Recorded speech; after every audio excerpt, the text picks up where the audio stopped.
This is Criteria.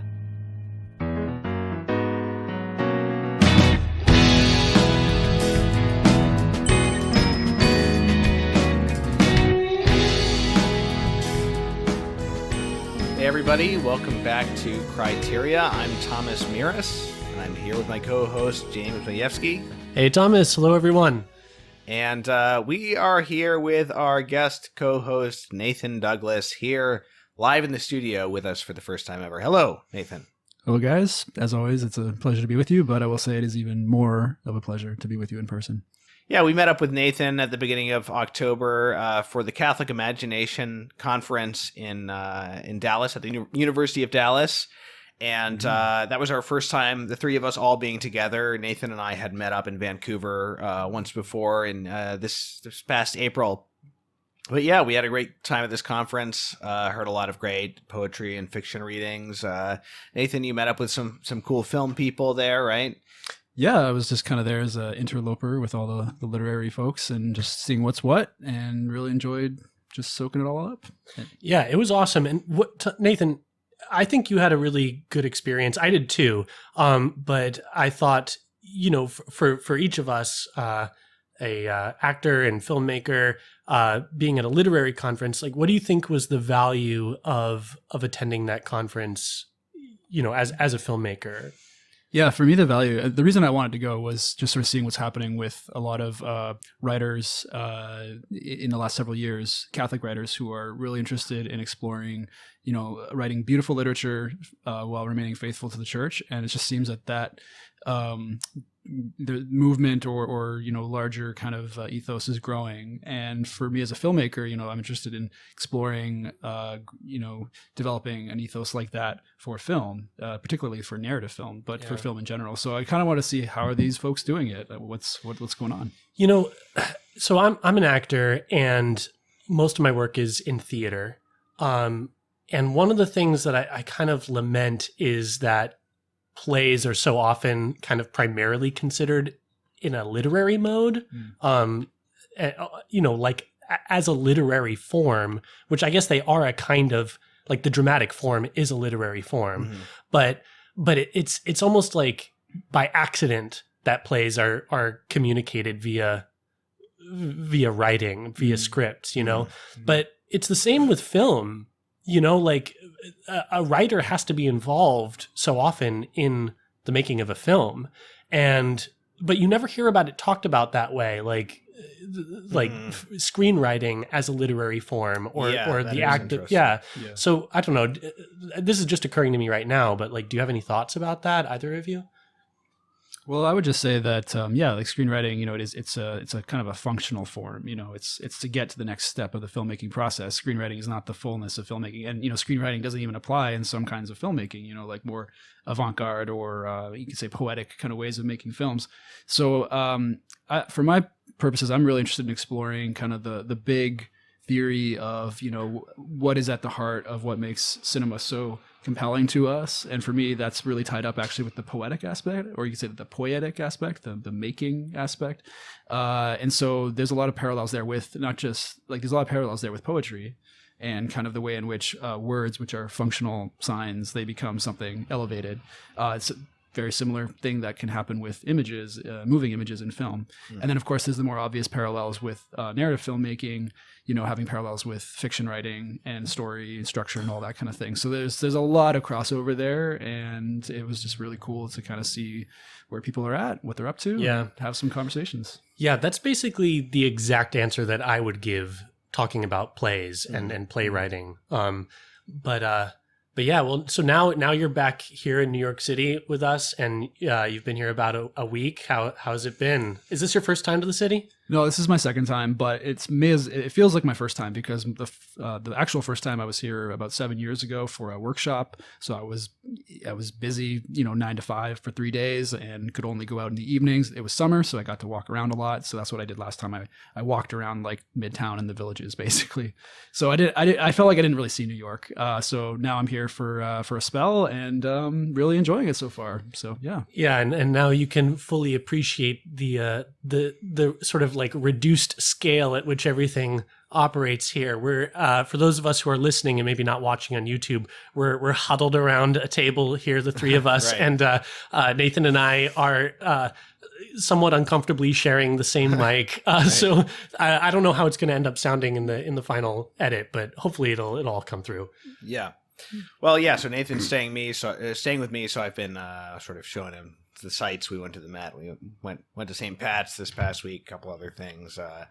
But yeah, I mean, just as far as the conference, I had a great time too. And I just wanted to mention that we also saw a number of our past guests on this podcast and people I've also talked to on the Catholic Culture podcast there, like James Matthew Wilson and Katie Carl and Trevor Cribbin Merrill. So it was nice to see some of those folks as well in person. Yeah, and meet a lot of new people too, who, hopefully maybe someday we'll be able to get them on the show. Right. Yeah, so we're going to be recording 2 sessions with Nathan here in our very bosom here in New York in October, because we decided, well, there's 2 films about St. Francis of Assisi on the Vatican film list. And since his feast was on October 4th, we decided to just go ahead and tackle those now. So the first is The Flowers of St. Francis, and the second is Francesco. And today we're going to be doing The Flowers of St. Francis, a 1950 film by Roberto Rossellini.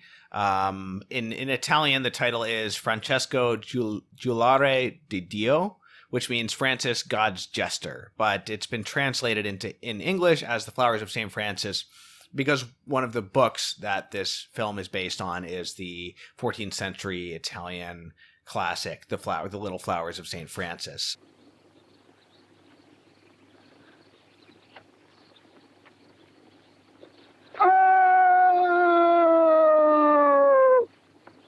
Canto sta su! Ma cosa vuoi, fratello? Quanto sei bello! Che cosa vuoi? Voglio parlare col capo. Parla con me, la stessa cosa. Voglio restare con Francesco. E di questo bue che cosa vuoi farne? Lo voglio dare ai fratelli. Ma... Il nonno è impazzito! Sì, è un vecchio rimpiazzito! La vacca è nostra! Non possiamo regalare una vacca! Per noi non ne abbiamo bisogno. Di lui mi prendo cura io. Sì, tenete dritto!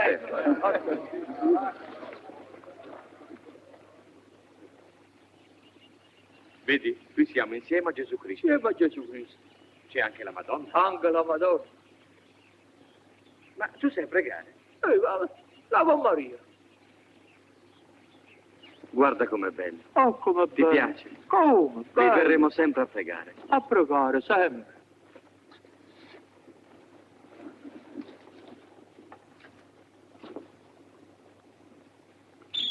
Ti piacciono? Oh, sono belli. La lampada si è spenta. Beh, la accenderemo dopo.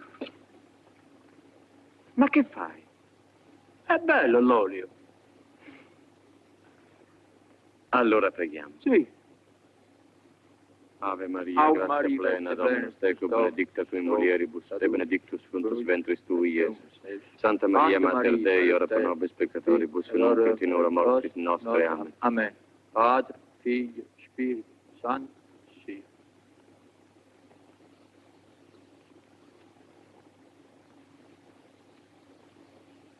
So yeah, there's two Rossellini films on the Vatican film list. The other one being Rome Open City, which we'll get to later on.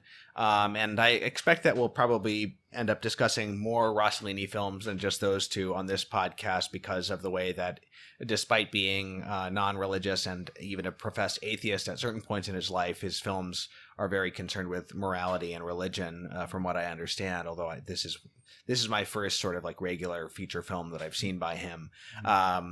So I don't know, maybe you can tell us a little bit about Rossellini. I know you've seen a lot of his work, so. Yeah, sure. So Roberto Rossellini became prominent in the Italian film world around the end of World War II with a movement that's commonly known as neorealism. I believe you guys have talked about it already on the show with Bicycle Thieves and perhaps other films. So he's part of this groundswell of Italian filmmakers who are basically, they're taking their cameras into the streets. They're not shooting on studio sets. They're trying to shoot in real places with non-actors. And, it results in this this more kind of on the ground, closer to reality effect. That's the goal, at least. And this kind of movement became very, very influential for other filmmakers in other countries, especially the French New Wave. And so many of the filmmakers of the French New Wave, which would come to fruition, at the end of the 1950s and the 1960s, they were critics and cinephiles who were watching these neorealist films as they came out in the 40s and early 50s. So Rossellini is, in a lot of ways, you could say though he isn't the genesis of the movement, there's a couple other people who are more kind of at the center of that, but he is the one who kind of is best known. I guess you could make an argument for Vittorio De Sica as well. But Rossellini is at the heart of it. And so there's so much that could be said about him, so I'm going to try to keep this as short as possible. But basically, he's very famous for starting in neorealism and these very, gritty, on-the-ground filmmaking. He makes his war trilogy, starting with Rome Open City in 1944, 45, I believe. That has a massive kind of effect in just its influence in taking, film away from the artifice and towards something more real. And then he makes a couple other films in that trilogy. But once he's finished the war trilogy, he starts to move in a different direction. And Flowers of St. Francis is kind of like an interesting kind of bridge work in this world. He starts to, he doesn't depart from his kind of neorealist desires, if you will, but he starts to move in a bit of a more artificial, a bit more staged kind of direction. And in one way, one particular aspect of that is he goes into a more melodramatic kind of direction. So one of his other very famous trilogies is with the Hollywood actress Ingrid Bergman, who he ended up having a personal, like an actual relationship with, which was quite a scandal at the time. So there's lots of Wikipedia that you can check out on that. But he made this trilogy with her that was basically like a spiritual quest. 3 films: Stromboli, Europa 51, and Journey to Italy, or Voyage to Italy. And these are all films that star Ingrid Bergman, and they're all kind of have these very, very like deep spiritual kind of yearnings at the heart of them. It's about characters who are kind of searching for transcendence and transcendent truth. And they're probably Rossellini's most explicitly Christian films, in that they are, part of really engaging in this spiritual quest. And Rossellini, being Italian, he would say, I believe later in his life, that, when people would approach him and say, your films are very spiritual, and he would sort of say, no, I'm not religious, but I am Italian. And, Roman Catholicism is obviously baked into the character of being Italian.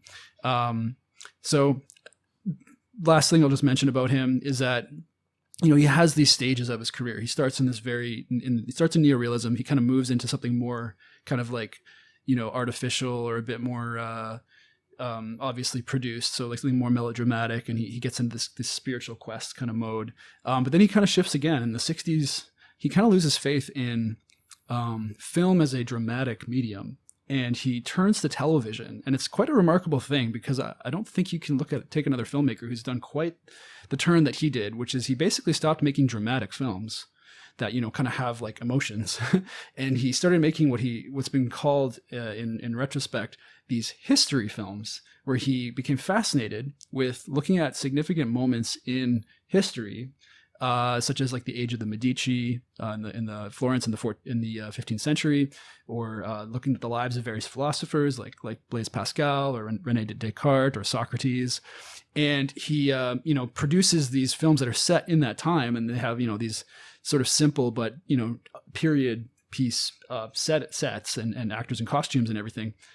But there's no emotion, there's no real expression. Everything is kind of stripped of its feeling, but he's trying to kind of express the like intellectual kind of like backbone of how these moments, how these historical figures, and because he focuses a lot on like scientists and philosophers, it's a lot of talking. And honestly, they're fascinating films. They're frustrating. They're not easy to watch, but they are also, there's something kind of strangely hypnotic about them. Yeah, I've seen the first things I ever watched by Rossellini was the 3-part Age of the Medici series, and it's quite charming. It's like a docudrama without really drama, but sort of actors and really cool sets and costumes, but not making any attempt to be dramatic. It's also kind of odd because it was originally made for this piece, which was originally made for English television, and then like that got canceled, so they decided to put on in Italy, and so they had to dub like the English dialogue into Italian. It was just like this whole thing, but it's very odd because it's quite interesting, even though they're not trying to be dramatic and the actors are just delivering this like information, almost like you would at if you went to like somebody who was doing an impression of Ben Franklin, or like a reenactment. Yeah. Like answering questions. It's like they're saying things they would have no reason to say out loud to each other. And it's just quite like, there's no attempt to get around that because it's not trying to be a drama. It's just interesting. It's like strangely charming and it's just moments happening. And so that's where Rossellini kind of ended his career, was in this very sort of stripped down scientific look at history. But you can sort of see Flowers of St. Francis is a really interesting film to discuss for him because it kind of actually starts to bring, honestly, it actually ties, it largely ties together the first chapter of his career, which is, neorealism, and the final chapter, which is these history films. I agree. Yeah, this film, like, there's definitely a kinship between this and the later docudrama work that I've seen, just in this sort of like, just like very straightforwardness. It's not trying to be dramatic for the most part. It's just like the way the actors deliver their lines, because they're in this case, because they're non-actors. I think in the case of the docudrama, they are actors, but they're just delivering it in a non-dramatic way, and so it actually ends up having like a slightly similar effect, just like the tone of their voices and stuff. So yeah, that's really interesting. I mean, I mentioned this film. Well, we've talked about in the past neorealism. One of the staples of it is like using non-actors in certain roles, non-professional actors. In this case, only one of the characters apparently in this film is played by a professional actor, Aldo Fabrizi, who plays the kind of like crazy warlord guy in the middle of the movie. Nicholas. Nicholas, and the Franciscan monks in this film are played by real. They're referred to as monks everywhere that I've read. I know that Franciscans are more friars, so I'm not sure like what these guys actually were, but from the Nocere Inferiore monastery, these monks who had previously worked with him on his film from the war trilogy, Paisan, and they play the Franciscan brothers in this film. And it's interesting because this film has a number of connections to the church. According to Wikipedia, the Vatican partially funded the making of this film. Which is, I don't know if there's any other film on the Vatican list that can be said of. I wish I could find more information about it. The citation was to a book that I don't have.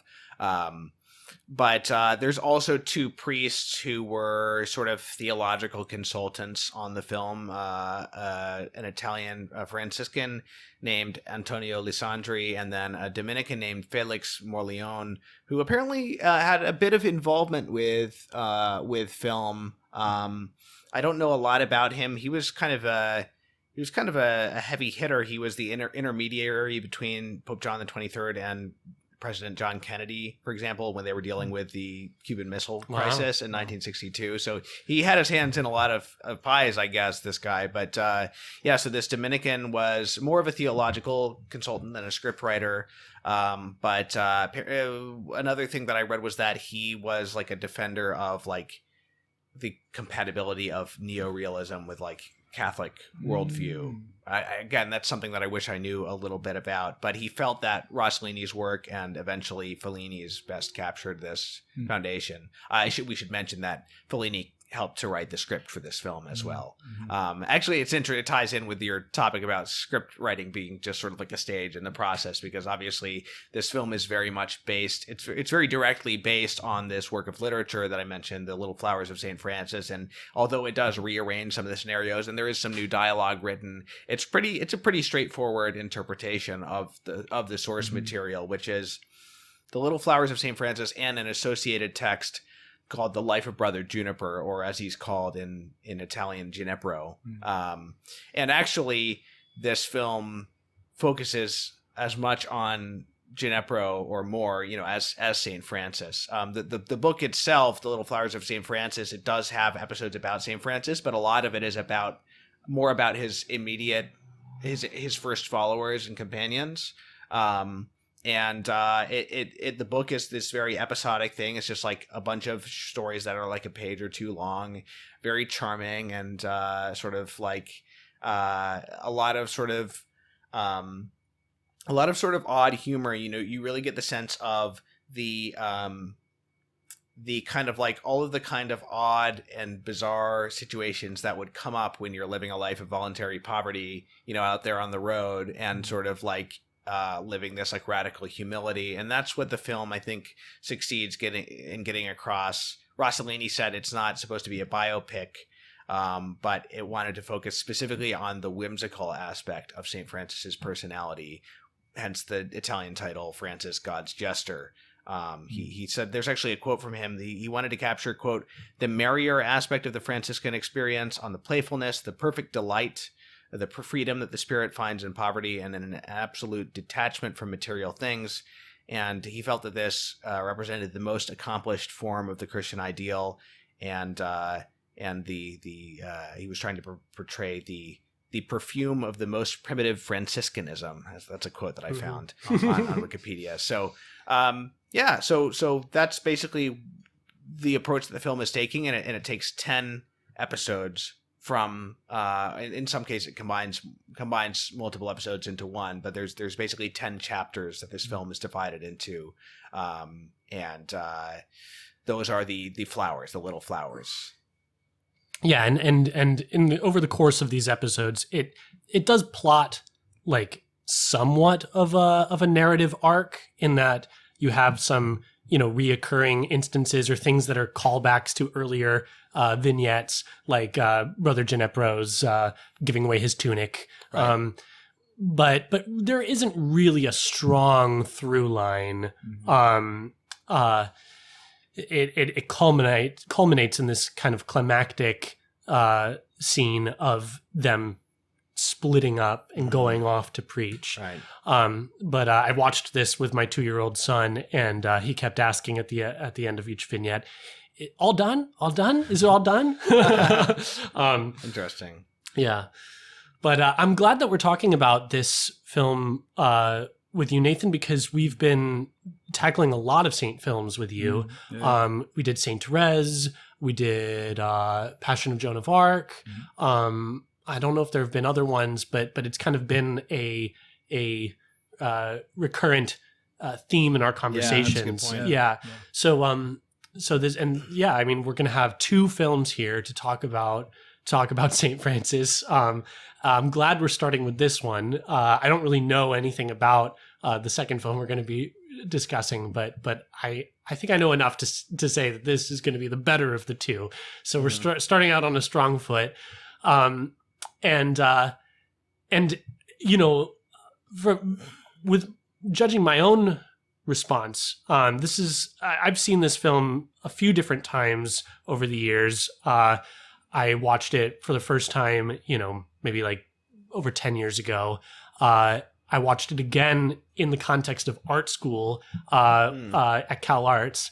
Got into a little bit of a debate with one of my peers about the Franciscans being characterized as masochistic.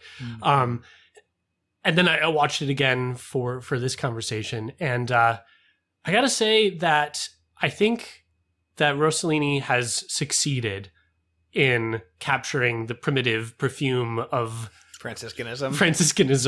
I knew a group of Franciscans during my time in seminary who were part of a community that was, it was like a new community pursuing a kind of, I think they described themselves as like primitive observance of like the original constitutions. So they were like trying to live a kind of Franciscanism that more closely aligned with the earlier way that this would have been lived out. Which has been a thing in religious orders, obviously an issue in religious orders over their long history. Yeah. And from very early on, in even the early generations of the Franciscan order, there was a huge conflict between like the spiritual Franciscans and sort of the regular Franciscans. I see. The Pope had to intervene. And Yeah. heresies came out of it, and like part of the church's like teaching on private property was like Catholic thought on private property was like defined,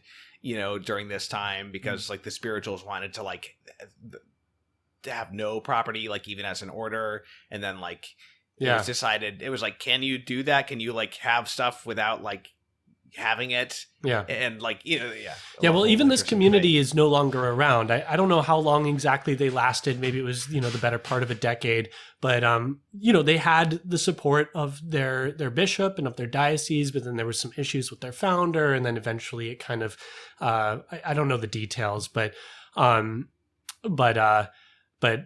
still in touch with several of those guys who have since gone on to religious life and other expressions. But during the period of time that I was studying with these guys at the seminary, they were attending the same seminary, taking classes, in preparation for priesthood, and these guys were just such a blast to be around.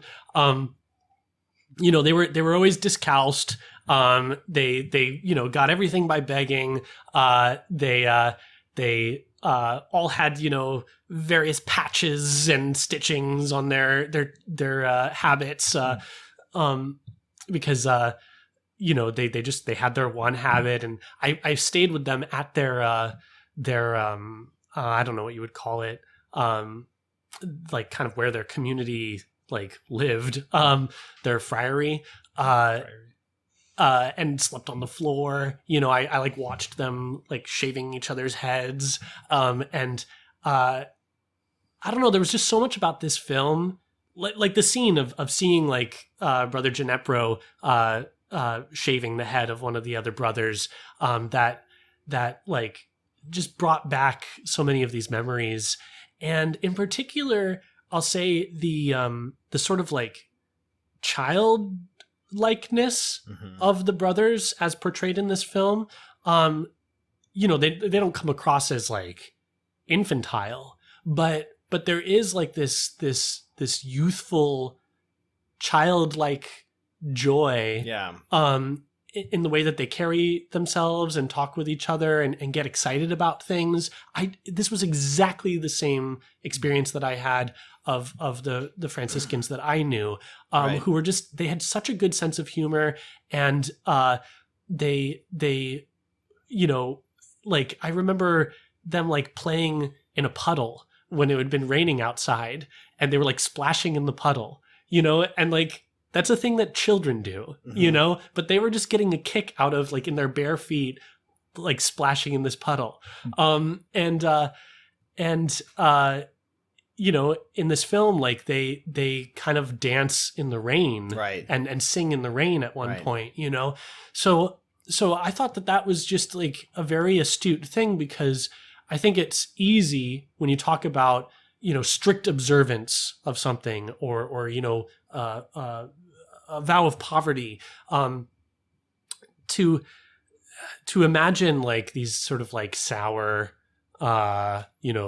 austere, intense people, and certainly there's like moments where like the intensity of Francis comes through, right? But it's an intensity that's like not, I don't know, it's not like a put on thing. Francis and all of the little brothers around him in this film, there's like this simplicity and this vulnerability and childlikeness. Like when in one of the later vignettes, when they're like basically asking to get kicked out of this home and like and beat, right. Before they go up to the door and like really sort of impose themselves, asking for charity, they like share this glance of like, it's almost like this like stolen glance of like, aha. Like, do you remember this moment where St. Francis looks at his brother with like this little like smile, like when they're first turned away? It's like, oh, okay, we're really gonna really try to get through to this guy. Right. So there's like this joy in it, Yeah. you know, but it's like this, you know, this, yeah, the kind of joy of children at play. So yeah, I'll just like get things rolling on that, you know. Yeah, apparently they would take this film around at the time to show to different, Franciscan communities, and it seemed like I think somebody said that, these communities that had previously been totally harmonious were now like contentious over, because they were like, the monks would always be like split 50-50 over whether they liked the film or not. Oh, interesting. But yeah, I can't say that I've met some wonderful Franciscan friars of the renewal and love them, but haven't observed them in their community life. So I can't say that I've observed sort of an approach to the Franciscan community life the way that you have. But I did read the book, The Flowers of St. Francis. Actually, I did quite a bit of reading in prep for these 2 St. Francis episodes we're going to be doing, because I hadn't really known very much about him, despite having been to Assisi a couple times, and I read Chesterton's biography years ago. I still didn't feel like I really knew much about St. Francis. So I decided to do some reading just so that I could sort of like, because he's such a misrepresented saint, as has often been remarked, I figured it'd be worth like reading some like early sources just to sort of get an accurate sense to be able to judge these movies by.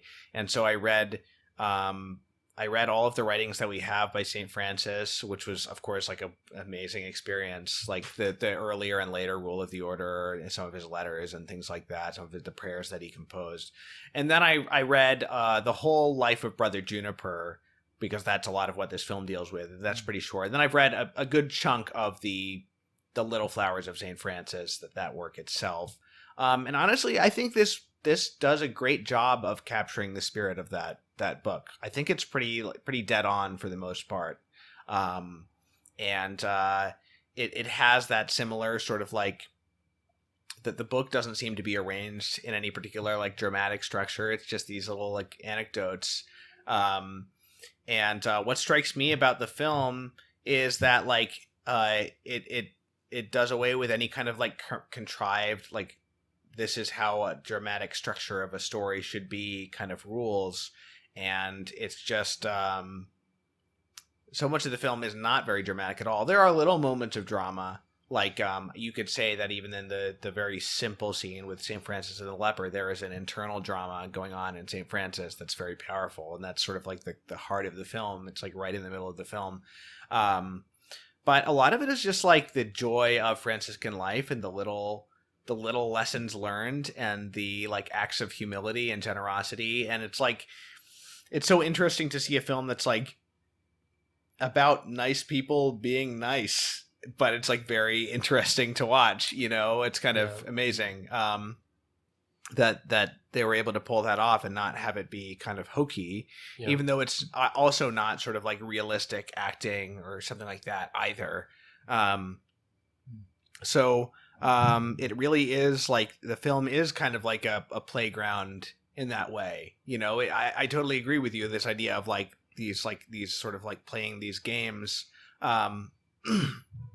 even in the scene, and even in the opening scene, like the first thing, the sort of introduction that we get is Saint Francis and his brothers being caught in the rain, and as they're going through this puddle, one of the brothers, and this is a story in I forget which brother it is, maybe Brother Maceo, this is in The Flowers of St. Francis, decides to test St. Francis's humility, like find out how humble he really is. And he's sort of like, well, why does the whole world like follow you? Like why you're not very handsome, or like you're not that intelligent or educated or like charismatic or anything. And St. Francis basically says like, it's because, God could find no like baser creature than me, basically, to glorify and like show his glory. And that in itself is kind of a game. Like, I'm gonna see how humble this guy is, but not in like a malicious way, you know. And then the whole thing, it's not totally articulated in this scene, because you've got the scene where Saint Francis asks his brother to step on him, like as an act of penance. In the book, that scene is developed a little bit more, because in the movie we see the other brother, he says, sure, I will, but only if you do what I command you after I've done what you command me. And then we don't get to see in the film like what the other brother requests, but we do in the story. And it's like,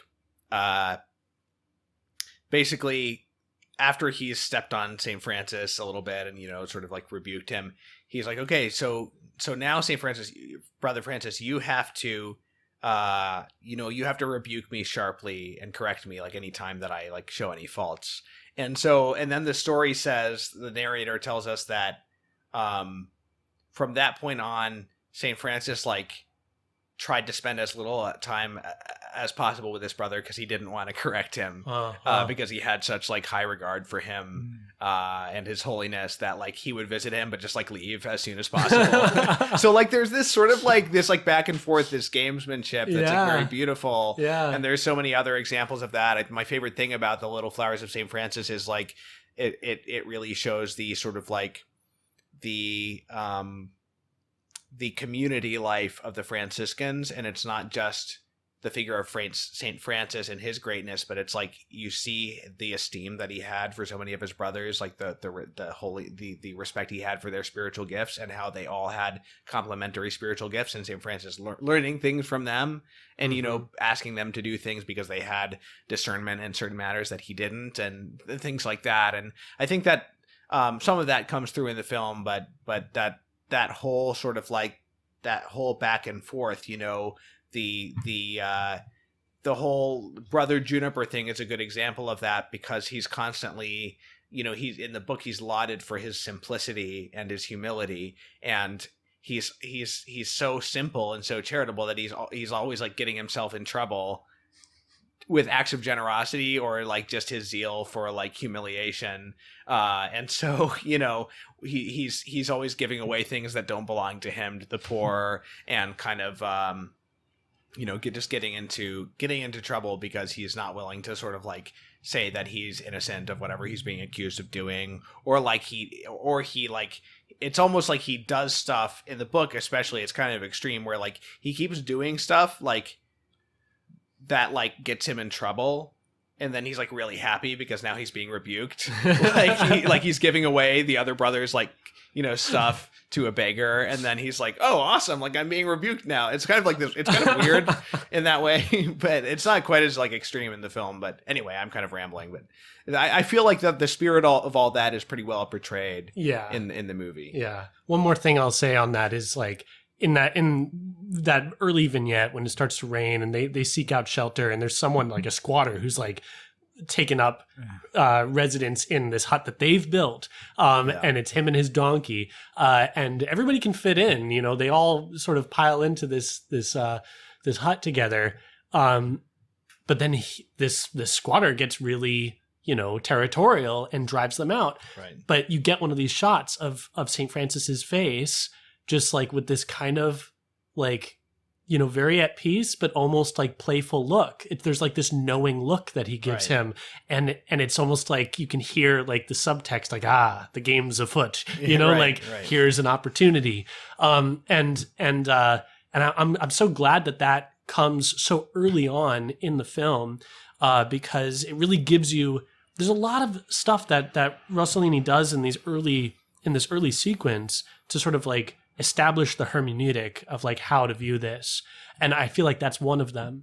And then also I feel that like in sort of beginning with this sort of like ensemble shot of like the whole group of them walking through the rain, and it's not immediately obvious who St. Francis is. Totally. I didn't even know he was in the group at first. Right. Yeah. Right. Yeah. It's like even that, right, is sort of like an establishing they're all kind of sensibility. Like yeah, exactly. So just a lot of really cool stuff being done in this film that becomes apparent right away, but then is carried through.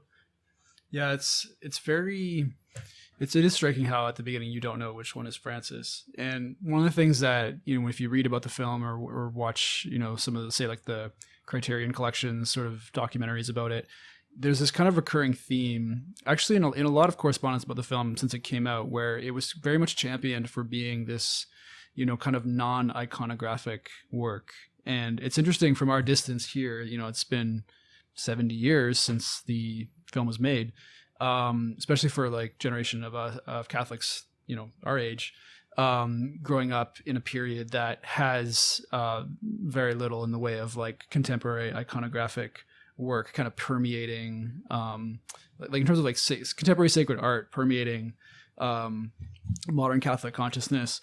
For Rossellini's generation, there was this, kind of desire to take the saints out of the iconography, bring them down to earth, make them, relatable and, in a very modern sense, bring the idea that we can't really understand or interpret the saints in sacred art that is, has the halos and stuff like that. This idea of separation. And so the Flowers of St. Francis was hailed as this kind of, this groundbreaking kind of re-envisioning of what sanctity looks like, or what a saint looks like, kind of as that's happening. And so it's interesting that in removing, it's sort of taking the saint out of the sort of the iconographic tradition that has certain like symbols to show like this is a saint. Rossellini has to kind of come up with his own like symbols in order to structure the film. And so in particular, like the face of the actor playing St. Francis becomes, there's a few motifs that kind of come up again and again. We were saying earlier that there isn't really a through line. There isn't a real narrative to the structure. It's really more that a bunch of events happen in places that are more or less near to each other. It's more about place in the community. And so you have Francis's face, which is this mix of peace and mirth, and so it's this delightful kind of experience of seeing, it's really kind of impossible to describe. It's impossible to describe, any kind of the unpredictability of the human face. He has this lightness and this serenity, the humor of it. It's constantly kind of reoccurring as this, as really like a poetic kind of motif of like, okay, this is where we are. At the same time, you have these two other characters. You have Juniper, who is, his thing is being kind of goofy, and like, he's always ending up giving away his habit, as we were saying.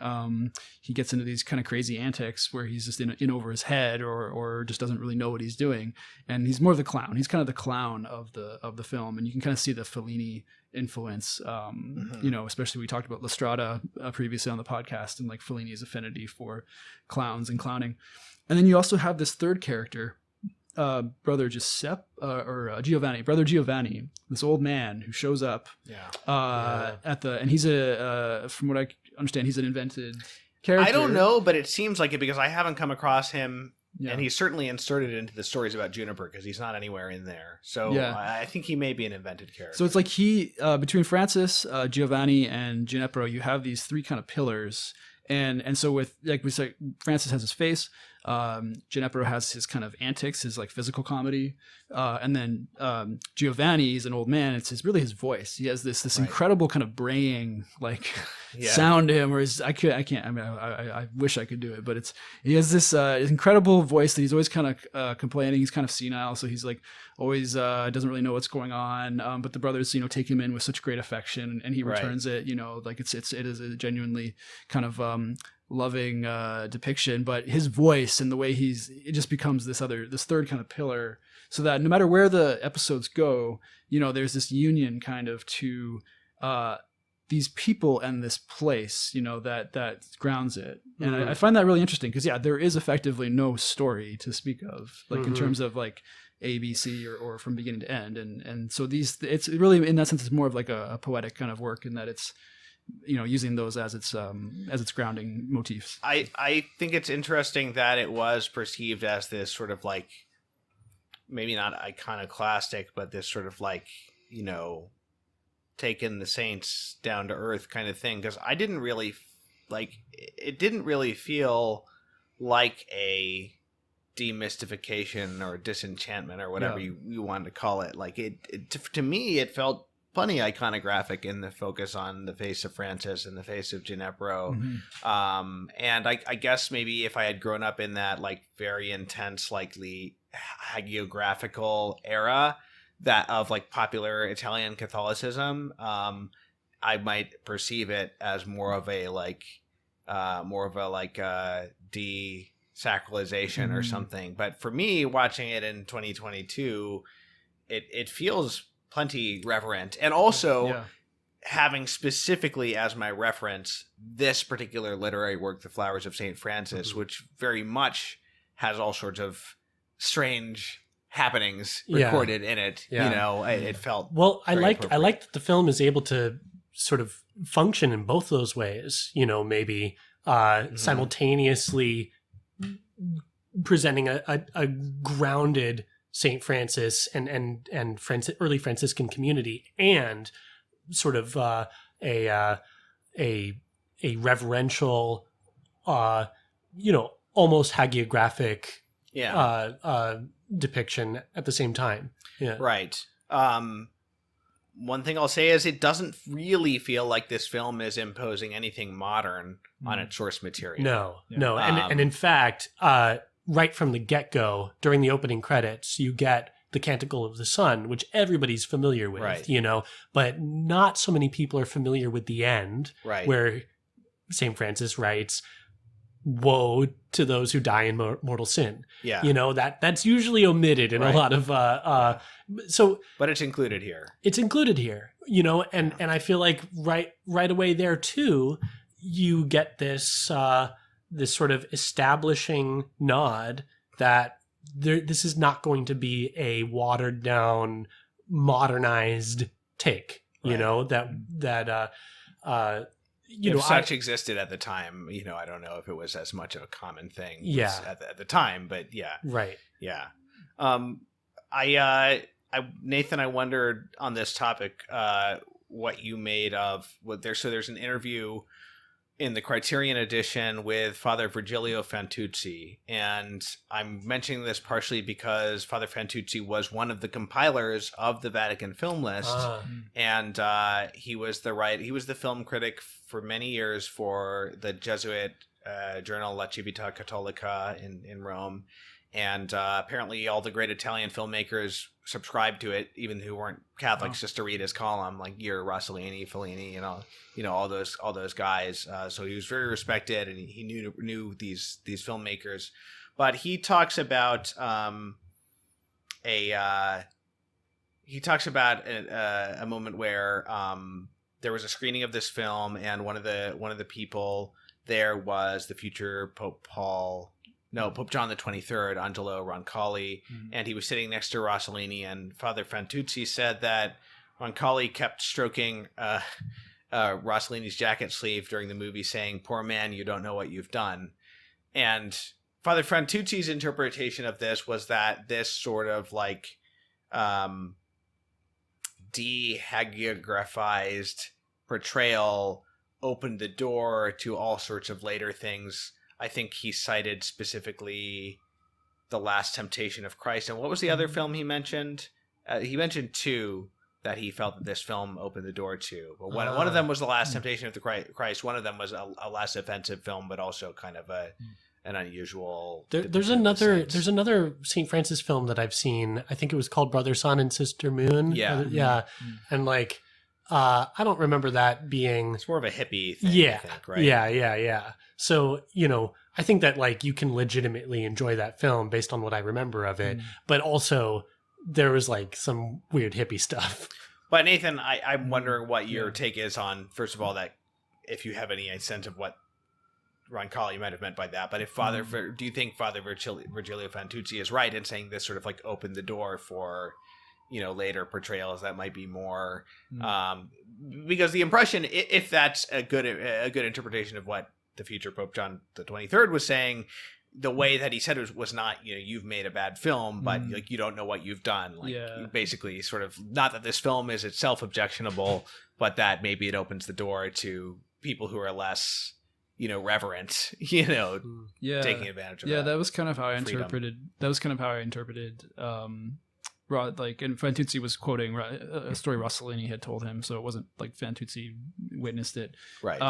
But my impression is that he was kind of saying, this is, you've kind of broken open something that the genie's kind of out of the bottle in terms of the traditional ways of representing like the saints. And I think in that period, we're talking like after World War II, in terms of like understanding what cinema is, this is right around the time when especially the European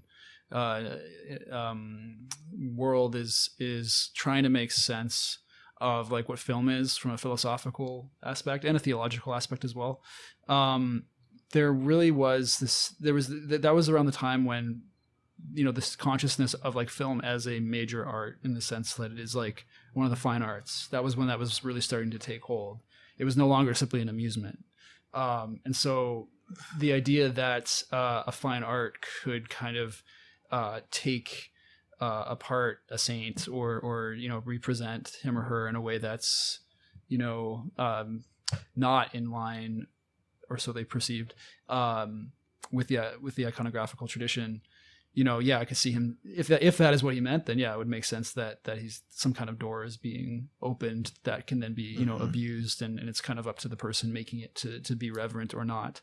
But at the same time, it's not just this film. Like there are other films of the period that were taking a similar approach. It's just that Rossellini was probably the more talented director, and certainly the more famous one. One film that just comes to mind, I mentioned it. I think I mentioned it on this podcast in the past. It's called Heaven Over the Marshes, and it's an Italian film about Saint Maria Goretti.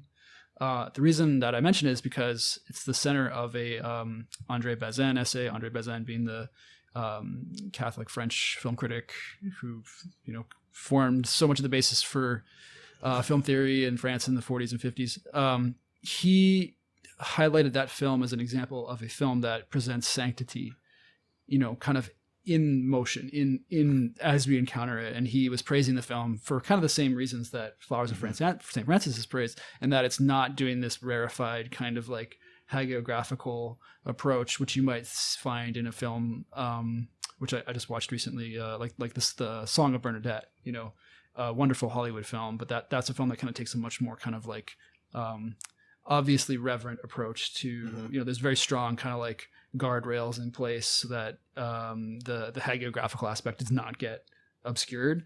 Bazin was looking at Heaven Over the Marshes and Flowers of St. Francis and like other films of this period that are kind of like more comfortable with not trying to present the saint as already a saint. They're presenting them or her as simply a person who, is in the middle of their life doing things. Now, Francis is like different because it's like he is like drawing from that hagiographical text. So and yet in this film, like there's nothing. Again, it's pretty faithful to its source material with just some rearrangement, and there's nothing of like just like introducing a contrived character flaw or like a contrived conflict or a contrived drama. It really retains the simplicity of like if it was made today, it would be what I think Stephen Gradanis coined as the Aragorn complex, where you take a character who is basically flawless or at least extremely virtuous, and and make, obviously in Peter Jackson's Lord of the Rings films, Aragorn has this identity crisis. I don't know if I should really be the king or if I'm supposed to be the king. It's not like that in Tolkien. If this film is being, that'd be a very common move for a writer today. We spoke about that actually with Gradanis when we did the film on Saint Vincent de Paul. And I think we also kind of touched on this tendency to render Aragorn-like characters in this way when we did our discussion of Rings of Power. But another thing that we talked about with Gradanis, with Monsieur Vincent, that's relevant here is that we begin the story very much in the middle of things, where our saint character has, kind of come into his own as a man sort of seriously virtuous and seriously pursuing virtue, so we don't get the early struggle. We don't get the early conversion story. We get St. Francis with many other, virtuous men already around him. And so I think, again, giving credit where credit is due, I just like to to point to these examples of narrative storytelling that don't require, deeply flawed characters, or characters who have to go through some sort of like serious, moral development during the course of the film, Right. or story or whatever. This was still a plenty engaging film, Right. plenty interesting, and inspiring without it being that, Right. So that's very cool. Now, this film, as I mentioned, Brother Juniper or Ginepro is a big part of the film, and maybe the reason for that is just as simple as the fact that Rossellini wanted to focus on this whimsical aspect of Franciscan life, and maybe the stories of Brother Juniper are closest to that in the source material. But Nathan, since you read some of these stories in the book, I'm sort of curious what you made of that character and like how they may have adapted him a little bit. I felt that they kind of toned down some of the more confounding aspects of the character, where like when I was reading The Life of Brother Juniper, there were moments when I was like, is that holy? Like, is it holy to like, to like take other stuff and give it to the poor? Like, things like that. And I think like the only way I could justify it is that like, maybe some of these are just legends, but also like maybe this person was mentally deficient in some way, and so it's understandable as like a simple and generous heart just doing good spontaneously without thinking everything through fully. And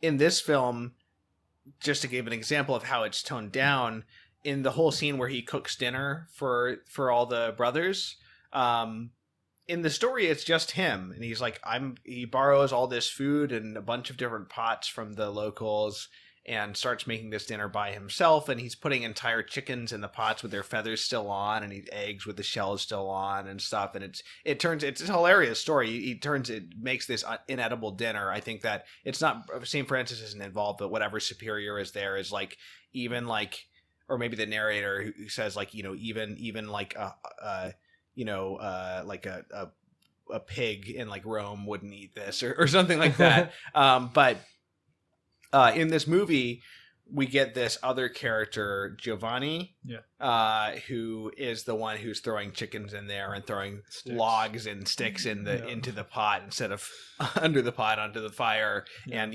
Brother Juniper is sort of yelling at him, telling him not to do that. So in that way, the character is sort of like the more like foolish element of Juniper seems to be separated out into like this sidekick character, which is less confounding than Juniper actually doing things that are sort of foolish in the story, Yeah, that's really interesting you mentioned that, because it's actually, as you're saying that, it makes me think of the idea of separating Junipero, and you and I talked about this like before recording briefly, and it's just kind of sat there. This idea of separating the real person of Juniper, who is this mystery, like why is he doing these things?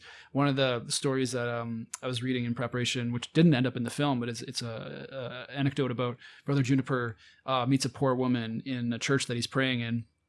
And the sacristan, who's supposed to kind of like make sure everything's okay, but with the altar, has gone off to have his lunch. And so while the sacristan is away, the lady asks Brother Juniper for money, and he doesn't have anything. So he takes these ringlets off of the altar frontal piece that are really kind of are just not supposed to be taken off, obviously. And he gives them to her, I guess, to like sell or whatever. And the sacristan comes back and is absolutely furious and goes to the superior, and the superior says, it's your fault for leaving him alone there. Like you should know better. Like, this is Juniper we're talking about. He's going to do stuff like that. And so this idea, so basically I just mentioned that because like at the heart of these Juniper stories, there's this kind of mystery of, like it's unfathomable kind of what drives him. You can't really boil it down to a psychological motivation or necessarily to a materialist motivation. Like, he's mentally deficient or something. It's just kind of left unknown. So the filmmaker is kind of, I think the certainly in this episode with the cooking, where Brother Giovanni is the senile old man who we already have well established is like, he's already kind of out of it. So of course he's going to be the one who's like throwing sticks into the pot to make soup. Right. And Juniper is yelling at him to not do that and taking them out and stuff. It seems to me like kind of like an effort on the part of these of Rossellini and Fellini, to kind of offer some kind of materialist take on the Juniper legend, and to sort of say, well, these things happen, but maybe, in the case of Giovanni, it's easily explainable that he's a senile old man. I mean, Juniper in the movie is still kind of like a funny character. Yeah. Like the whole pig incident, he's the one who cuts the guy's pig foot off without without permission. It's quite funny because that's probably the most like faithful version of the Juniper stories in the book in the film, because I mean, it's hilarious when he's like, the pig is squealing and like agony, and he's like, he's praising God.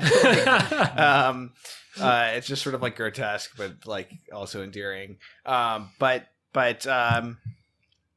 in that story, it's interesting because Saint Francis is like horrified because he's like, you're giving us a bad reputation with the people in the surrounding area. You sold this guy's property, and he tells him to go apologize under obedience.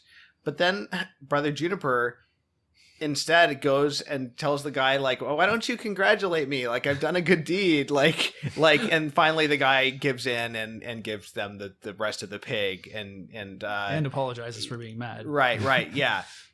In the story. Right. Yeah. And so, that's kind of an odd. That's another example of an odd situation, because like he was told under holy obedience to apologize to this guy, but what he actually does is joyfully explain to him his like charitable motivation for doing it. And I think that's something that like it makes sense to explain that as like this guy just being like somewhat like mentally deficient. I was Googling Brother Juniper just to see like if anybody else had a take on him online. I couldn't find that much, but there was one article where they just took it for granted that he was, he had a mental disability of some kind. So that I'm not the only person who's thought about that. But yeah, it is interesting. And that this character is who's not even one of the like the central original companions of Saint Francis, like Brother Bernard, who was his first follower and he like esteemed so greatly, or Brother Leo, who we the only actual handwriting of Saint Francis we have is like a couple of notes that he wrote to him, for example. But he's chosen Brother Juniper as this character, and maybe it just is just as simple as like it's the whimsical aspect that he was looking for. But I think that there might also be something to this decision to prominently feature, these three Franciscans, one of whom just being Saint Francis, right. That like this is a film that is about Saint Francis, and so it's coming up against all of the same problems that any saint film has to grapple with, right? And in having these three figures, there's kind of like a triangulation that occurs, how like you can sort of triangulate the location of something by like finding like 3 points around it.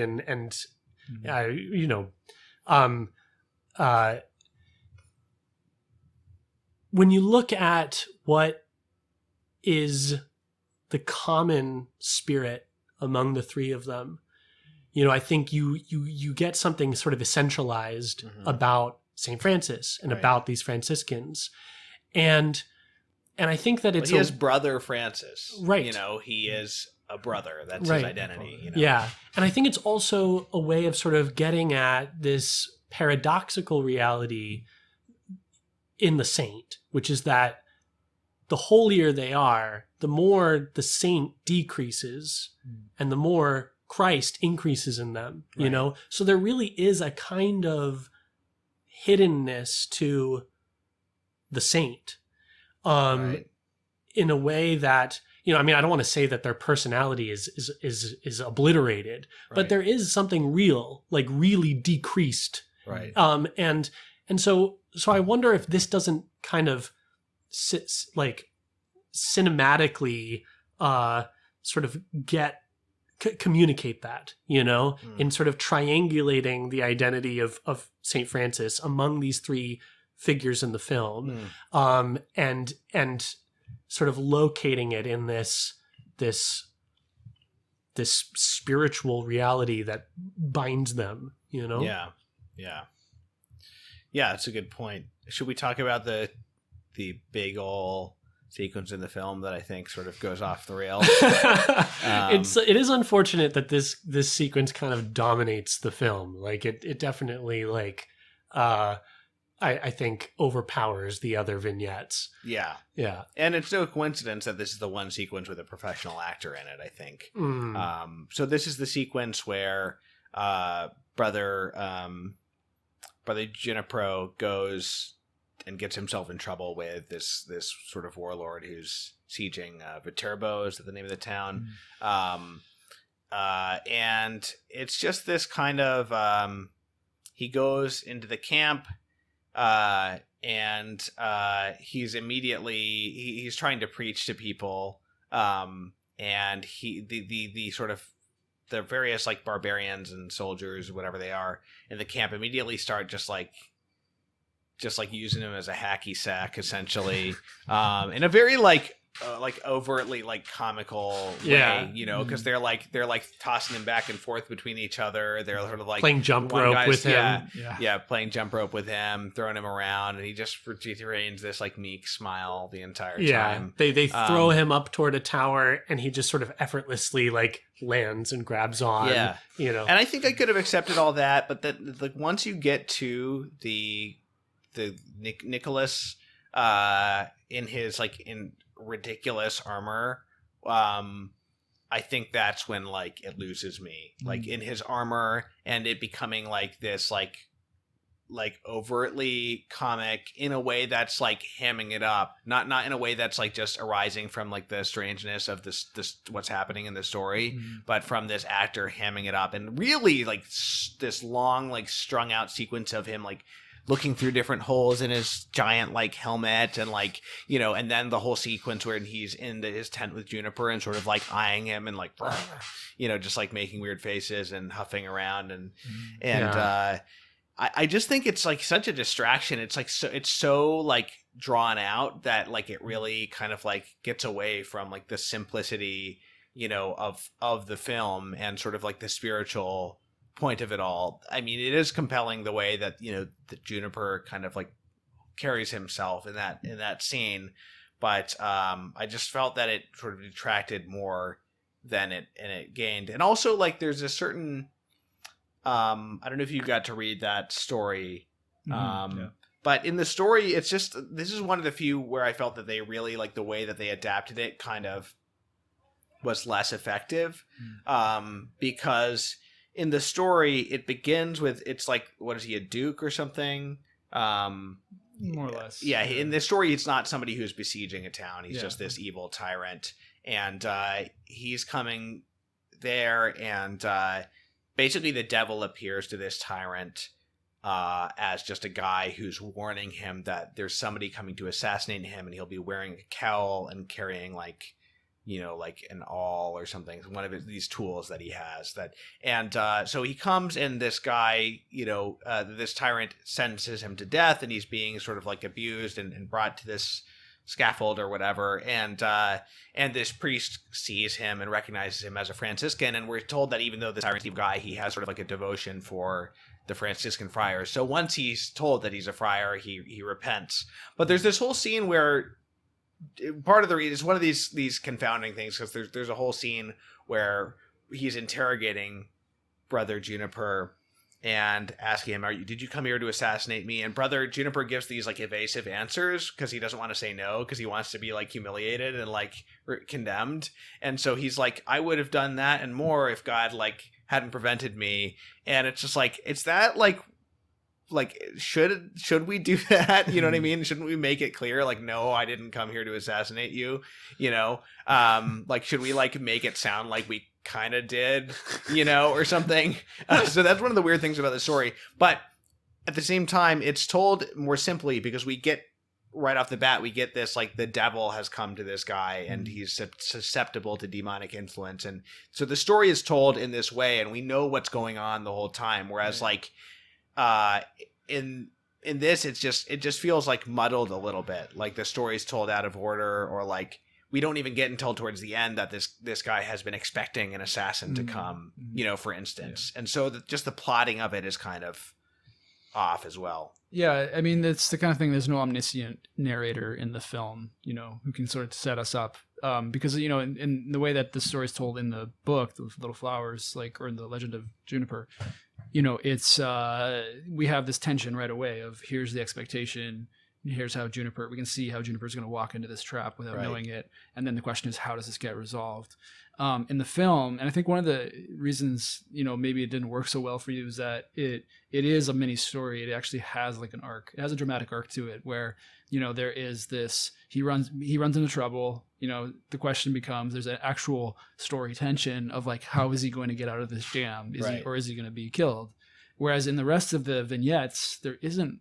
I'm probably going to think of something that contradicts this after I finish this, but in the rest of the vignettes, there isn't really like an arc. There isn't really dramatic tension. It's kind of more just like things happen, the end, whereas in this, there is a case of something we don't want to happen may happen, and we don't know how it's going to turn out.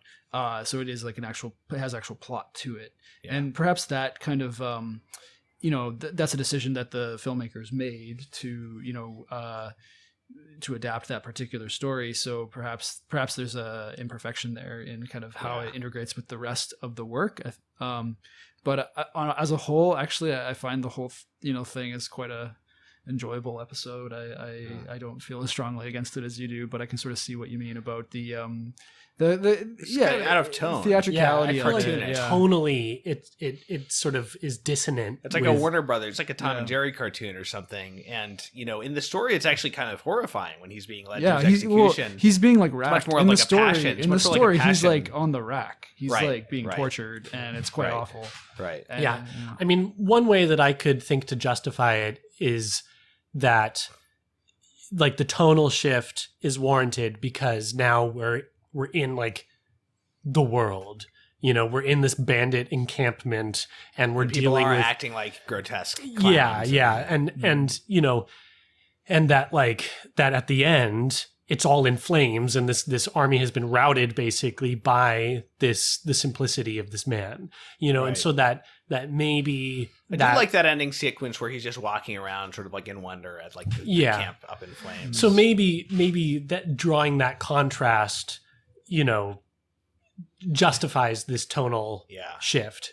But I don't know, for me, it ends up sort of like overpowering the rest of the film so that it lives most in my memory of the film afterward and not so much these other moments. Right. But I don't know, like before we wrapped up our conversation, now that we've talked about that one, I did want to ask you guys, like, what is your favorite episode in this sequence? There's a lot of good ones. Yeah. There is, And maybe it's not your favorite episode, but maybe your favorite moment, like the one that does like live with you. I think one of my favorite aspects of the film was like the physical affection between the friars and how like St. Francis is always like rubbing he's sort of blessing them, but he's also just sort of rubbing their heads, things like that. The way they treat the elderly sort of senile friar. I think in comic terms, my favorite is probably like the pig episode. I think that I really liked the scene where they're all like super excited that St. Clair is coming. Oh, and yeah. They're like, oh, now let's go shave. And they're like, of course, they're monks, but they're still like, there's women coming, so we have to like, we have to look nice. And, I thought that was great. And probably emotionally most moving would be like the leper, sequence where St. Francis is alone with the leper. That's very beautiful. Yeah. I don't know what else, but yeah, I kind of, all of the early sequences are like really strong. And just the joy whenever the friars are singing together, like the way that they sort of like wheel about in the rain in this sort of like almost like a musical way. Yeah. So yeah, I don't know if there's any one episode other than the two that I mentioned, but sure. Those are some of my favorite parts. Yeah, for me, the leper scene is probably my favorite scene, not simply because of what it depicts being very moving, but Rossellini's sense of sound in that. Yeah, absolutely. It's just so luscious, and you really see Rossellini, the realist, in his prime there. It's primarily the breath. You hear the breath of St. Francis. He's weeping, praying at night in the meadow, and it's just, there's not even, I don't think there's even like crickets or anything going. It's there isn't like traditional nighttime soundscape. It's very much just we're present with him, and the sound of his breath is the kind of the main. It's just very intimate, right? Yeah. But then that continues into once he sees the leper as the answer to his prayer of like, "Oh Lord, let me." I forget what he says exactly, but he's basically saying like, "How can I love you more?" The leper shows up, and the silence. So like silence becomes the, it's the most silent part of the entire film, and it just is so. It's just very powerful, when you use silence, intentionally. Yeah. But it's not pure silence, it's the silence of reality. It's the silence of like breathing and so on. So, I mean, for me, that's just such a lush, beautiful moment. Yeah. Yeah. The shots, the big wide shots of the meadow at night are very beautiful at the end. Yeah. My other favorite scene is actually the opening scene in the rain. And because it just plunges you right away into the, again, I don't want to overuse the word reality because there's more to reality than just, the physical elements. But in filmmaking terms, it really is kind of a stunning opening, the muck of this giant downpour and everyone's absolutely miserable and soaked. And the physicality basically of the production, the physicality of, okay, this is the St. Francis that we're going to get, is somebody just plunged into the elements. And it's just very powerful. I mean, it's very thick. It's visually very pleasing. It's very thick and textured and just and dynamic too. Like you start to see how the friars are. They're obviously probably following some kind of direction, but like it's not necessarily locked down in an intense in a very specific way. So the way that they kind of like there's accidental aspects. You can start to see like the whole film is kind of laid out in that scene, which has a very specific focus to show them that their approach to being rejected and sort of the joy that they take in that. But it's just so you can see the looseness of it, and how they interact and everything, and it's just such a really it's hanging out, like I'm a big proponent of like hangout cinema. But also you're just hanging out with them, and it's just kind of like you stuff, but it's within like a framework that is like there are boundaries that kind of guide this is what we're gonna do, But the sort of like blocking of it is really cool too, like the movement of this large group of friars in space, and sort of the way that we get the sense of the different places they move to in that one episode, right? From like going through the puddle, and then the two that are sort of like lagging behind, and then going to the house, and then them all sort of going out one by one as they're threatened by the guy with the stick, and then the way they sort of like wheel around after they're sort of like lying, they're sort of like sitting in the rain glumly. It's just got like a great sense of like the corporate movement of the group is really nice. Yeah, I think but the clear favorite for me is the scene with the leper. Yeah, I just think that's the strongest sequence. That I don't know that I can say anything more about it than what's already been said. But yeah, certainly the use of sound, the way that it's shot, but also I think in its use of gore. I mean, gore is not really the word for it, but this leper is not looking good. Skin. I mean, he looks like a zombie, and he moves like a zombie. There's kind of like a sense of dread, like with a zombie, right. And that bell that's ringing, that bell sort of takes on almost a symbolic quality, and the sequence does have its own kind of beginning, middle, and end. It feels very complete when it finishes. So that if that was the only thing in the whole film, I would accept that. I'd be like, well, this is a very short film, but like it feels very full and complete. It's also one of the only times, if not the only time, we get St. Francis alone. Right. So there's another sort of essential element there. That and the scene with the birds. Yeah, and it's also one of the only times we get him praying. Right. And that and the scene with the birds, which is the other scene that I was going to mention that I really loved. But this one, with the leper, it's like there. Rossellini doesn't pull any punches. He mercifully censors the moment of Ginepro cutting the pig's foot off, although we do just get the sounds of this pig's and we get like a great shot of Ginepro holding the pig's foot up with like blood coming down his arm. That also allows it to be like kind of a humorous moment. Because we're just seeing the camera pan through the bushes with like this screaming. But he doesn't hold anything back here, and we get to like really linger on the face of this diseased man, and be with Francis in that moment. And there's just like so much. It's just such a rich sequence visually and orally, and then also in its significance, because you really don't know what it is that St. Francis is responding to at the end when he falls down and cries, but it could be anything. It could be so many things, and so that's, just such a wonderful, and it also reminds me of one other thing that I really liked about the film is all the times that St. Francis buries his face in his hands. Yeah. This is like a gesture that is, it's like a stock gesture, right. Like we're very familiar with this and what it conveys. Yeah. And a lot of times it's a exasperation. Yeah, but it can also be a cop out. Like, I don't want to express in my face, the dismay or the feeling of, exasperation or distraught or upset or whatever. So I'm just going to cover my face. But I don't know. I think that here it sort of, it's able to do a few things. Like, one of the things that it does, I think, is suggest to the viewer that Francis's feeling here is so deep that it has to be shrouded. That there's like such a depth of feeling here that it cannot be shown on screen. There's other moments where it just feels like this monk who's playing him like just is not good at crying. Like, he's literally saying like boo-hoo, basically. When they're leaving the portiuncula to like go off on the road, and he's just like, I don't know, man. I like it.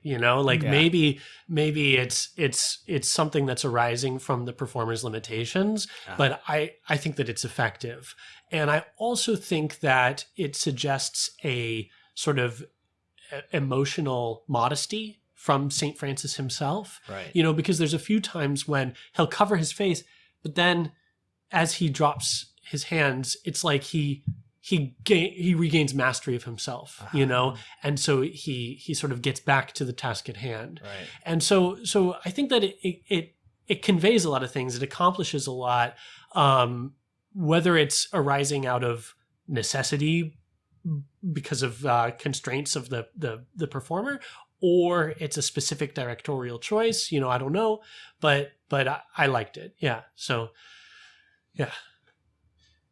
Yeah. I just wanted to add that, one of the things that puzzles me about the film, and I've seen it 3 or 4 times now, and I always kind of have the same response to it, which is like, I really enjoyed that. I really like it. And it settles beautifully, but also it just kind of is so, it's feather light, we were talking about a lack of a through line, and so the idea of like, it's, not really a satisfying narrative, but it's satisfying in other ways. But how it's satisfying is I find very difficult it's more of almost like an intuitive kind of experience, like something, and it's always kind of later on that it kind of just settles, or even as the film is ending, I'm kind of going, okay, well, that's that. But and it's not a very long film either. But there's something settling. There's something there, and I think that's part of why its effect is, why it's kind of become so famous. Is that it's very hard, maybe impossible, to pin down kind of what is going on with it. Because it's not conventionally satisfying in a narrative way. But there's something there, and I guess we've been trying to unpack for decades kind of what is there. Well, we'll have the opportunity to consider this question further, in that we're going to be getting together again here to talk about another film about St. Francis, and I'm sure that we'll reference this film. Yes, and that film is, forget 1980s, forget the year, but 1989. That sounds right. Liliana Cavani's film Francesco, starring Mickey Rourke as St. Francis and Helena Bonham Carter as St. Clair. I hear that it's terrible. But we'll give it a fair shot. Yeah. So that'll be there. I mean, next. it's on the list. Like, why did they put it on the list? I don't know. We'll find out. Well, we might not find out that. But anyway, so we're going to be watching that next. If you're watching on YouTube, please do subscribe to the Catholic Culture channel. And if you'd like to help us out, keep making these podcasts, you can always go to catholicculture.org/donate/audio.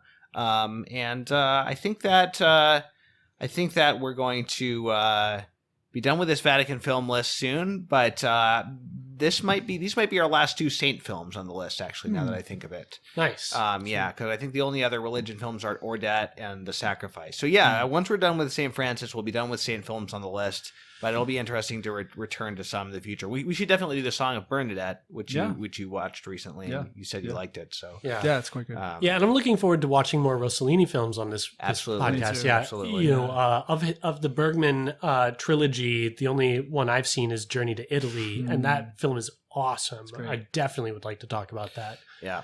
All right, everybody. Thanks for listening. We'll see you next time.